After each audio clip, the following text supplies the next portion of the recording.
a number of times through the process of writing the book where I thought that I understood an issue, and then I would come across a text that made me see that issue in a new light. So for instance, I was working on the issue of prisons and prison reform, and I was thinking about the way that we see prisons in America, that prison is often a place where people will spend years and years of their lives, or sometimes their entire lives, after they've committed a crime. And somewhere in the process of doing research on prisons in Jewish text, I came across a discussion between two modern Israeli religious thinkers, and they were talking about the question of whether you put a mezuzah up on a prison cell.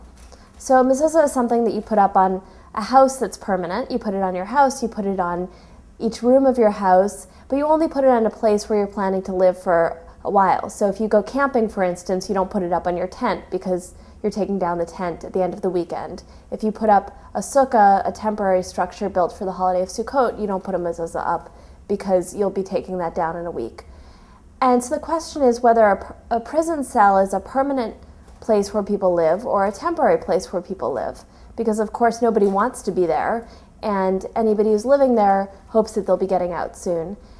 And so these two rabbis were talking about this issue, and eventually one of them concluded that you shouldn't put the mezuzah up in a prison cell because it's a temporary place.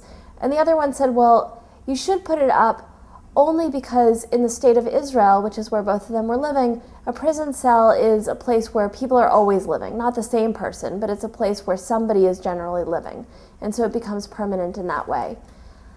And that whole discussion made me realize that I had been thinking about prisons in a very American context, that they're places that people stay for a long time, whereas these rabbis were both starting with the assumption that a prison is some place that somebody stays for maybe a year, maybe 2 years, maybe 5 years, but certainly not for their whole life. And that refocused my entire thinking about whether prison should normatively be a place that people are spending their lives.